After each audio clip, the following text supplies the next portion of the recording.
Good evening, everybody. So we're back on the hobby bench here, and I've got a new toy to play with. This really nice looking, realistic 427. Let me see if I can flip it over here. Yeah, gorgeous little 427 I picked up on eBay for like $22.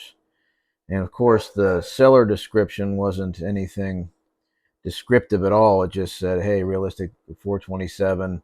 The typical cannot test.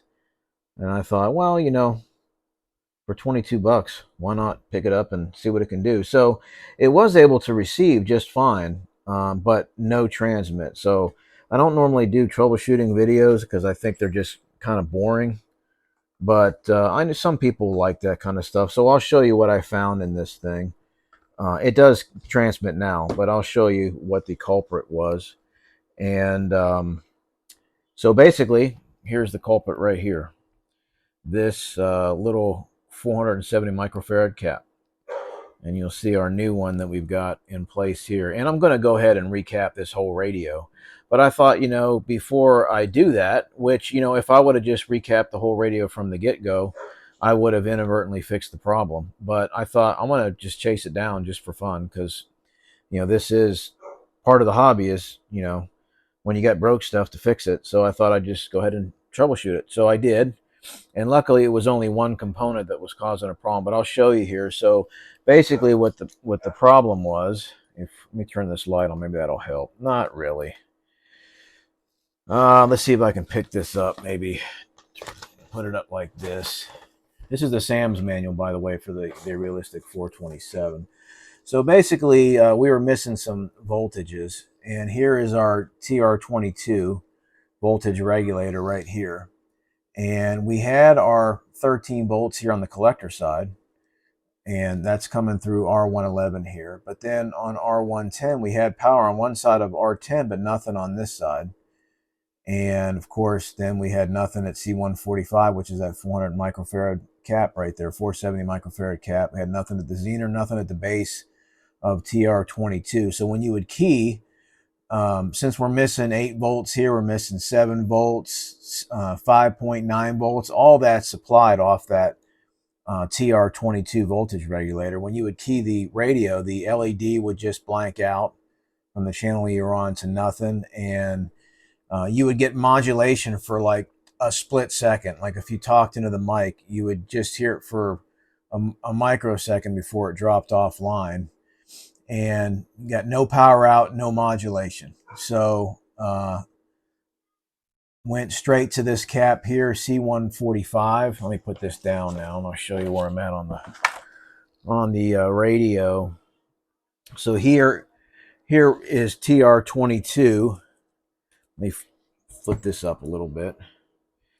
Here's, get these speaker wires out of the way. Here's TR22 right here, and here is where that what did I say it was, C145 resides, is right there. So yeah, that cap was just dead shorted. So yeah, that was it.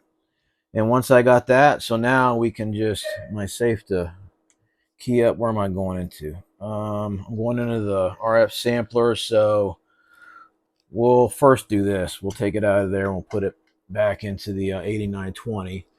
And no modulation here. We'll take a look at just the dead key. So there's our 3.3 volts now. So none of this has been aligned or at all. This is just straight out of the eBay box. And then let me keep back up. And then we'll add 1 kilohertz tone at 30 millivolts. So she swings up pretty good there, all the way to 11.5 watts. So pretty cool.